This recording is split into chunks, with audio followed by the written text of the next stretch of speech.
Betul. Bagaimana Bapak melihat situasi terkini ini? Ya, terima kasih sebelumnya atas undangannya. Jadi ini memang banyak faktor, Pak. Secara eksternal kan memang kita tahu ya, genjatan senjata yang tadinya udah mau ditandatanganin aja, nggak jadi sekarang. Undur terus. Nah, ini menyebabkan volatilitas. Nah, tapi di domestik pun, itu banyak mungkin ketidakpastian di dalam 3 hal. Yang pertama, kondisi fiskal kita itu ketat atau longgar. Kedua, kredibilitas Bank Indonesia, itu meskipun sudah menaikkan bunga, itu menurut saya betul. Nah, ke depannya akan bagaimana? Ketiga, tentunya protectionist policy. Nah, market itu sangat efisien.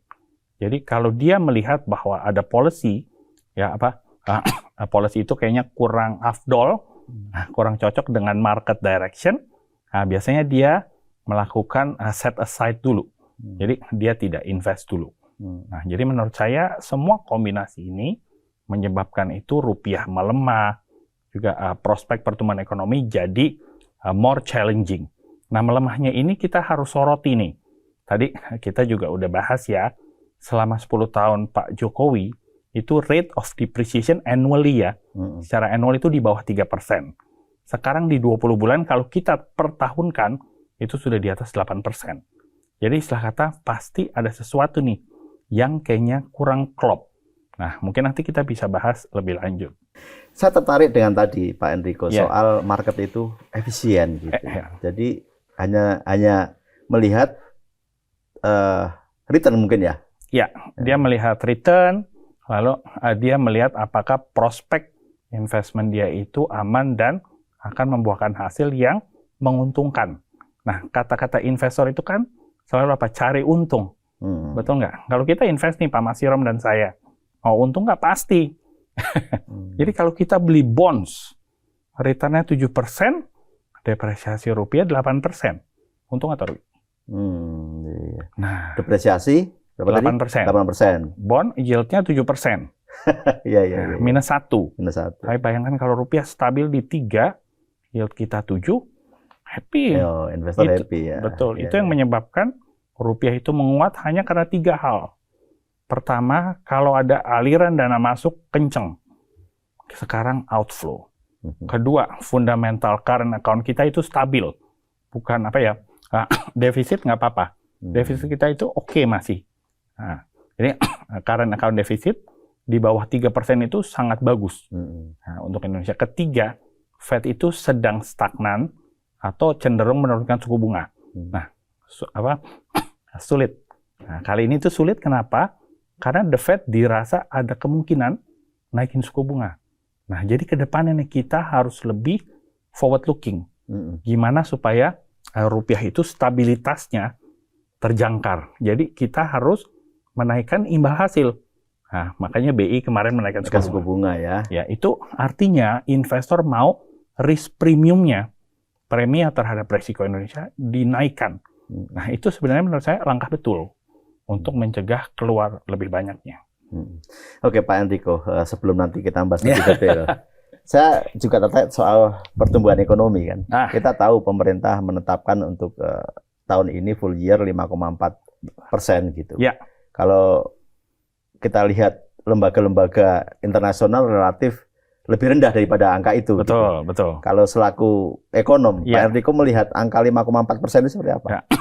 Achievable, Pak. Achievable. Jadi gampangnya gini nih, kalau baseline-nya 5, itu dengan asumsi konsumsi itu stabil. Stabil itu di kisaran 5% aja. Kalau mau tumbuh ke 6, plus 1 kan. Ya. Yang penting investasi berjalan. Justru kita jangan ngomong industri yang terlalu jauh, Pak, ya tadi ya. Yang ada sekarang, benahi, nah itu tulang punggungnya kuat. Itu, Pak. Gitu ya. Tulang punggung akan buat kita jadi ekonomi yang kuat, mumpuni dan bisa berlari kencang. Bayangin kalau gini, aduh, balik lagi. Jadi susah, Pak. Mau lari, mau terbang, sulit. Sedangkan runway kita masih panjang. Ingat ya, usia rata-rata median di Indonesia itu 29. Kita masih punya runway panjang untuk take off. Tapi kapan nih take off-nya nih? Take off, kalau dia nggak terbang-terbang, makin pendek, udah ketinggalan. Vietnam sudah terbang. Yeah. India itu udah kenceng. Nah, jadi ngomongin soal growth, 5% itu kurang sebenarnya. Karena India itu 7. Emerging market minimum berapa? 8. Nah, tadi saya udah bilang plus 3. Investasi, government spending yang mumpuni, dan terarah ekspor. Kalau kita bicara proporsi, Pak, kalau tidak keliru ya, sekitar 54% PDB itu kan disumbang oleh konsumsi ya. Iya. Nah, rumah tangga, konsumsi rumah tangga itu bagian terbesar gitu. Betul sekali. Nah, bagaimana poin yang 3+ tadi itu bisa mendorong ini gitu? Nah, itu kickback namanya. Jadi secondary itu multiplier. Kalau semua jalan itu semua akan jalan, Pak. Bayangin kalau investasi masuk, jalanan butuh transport, butuh mobil, butuh apa? Butuh makan, bukan cuma mobilnya, orangnya. Nah, itu industri itu kan akan naik semua tuh. All tide lift the boats. Ekspor. Nah, ekspor pilih barang yang bahan bakunya lokal. Dijual dengan rupiah 18.000. Untung nggak? Untung, Pak. Semakin besar. Pemerintah targetin apa? Manufaktur. Labor intensif. Alas kaki. Manufacturing. Segala macam. Kalau apa? Pak, gampangnya gini Pak Mas Hirom. Nggak bisa dijual keluar pun, dijual ke dalam itu nggak rugi. Manufaktur, asalkan betul gitu ya. Target betul, apalagi yang bahan bakunya lokal. Contohnya ya banyak. Industri rotan misalkan. Kan kita punya sendiri. Jual aja ke kita sendiri. Buy Indonesia. Itu buat saya sangat mumpuni. Circular economy. Start with that gitu loh. Jadi jangan melulu impor. Nah, itu menjadi hambatan. Kenapa nilai tukar selalu disorot? Karena impor kita terlalu besar dan terlalu stabil. Jadi nggak ada perputaran strategi. Nah, strategi itu apa? Strategi struktural adalah yang terbaik ya. Mengurangi impor dengan cara belajar. Kita reverse engineering, kita adaptasi. Nah, untuk produksi lokal, kalaupun nggak dijual keluar, di dalam. Itu Indonesia diberkati itu besar sekali. Natural resources, orangnya banyak, pasarnya banyak. Nah, itu orang lain pada ngiri. Kalau Bapak melihat arah kebijakan pemerintah gitu ya, mungkin sudah tepat belum? Atau ada sesuatu yang perlu di ini nih? Tentunya saya tetap percaya ya, pemerintah itu punya orang-orang terbaik di dalam pemerintahan. Cuman mungkin menurut saya yang paling penting itu apa Pak Mas Hirom? Kebijakan strategisnya semua udah bagus. Eksekusi.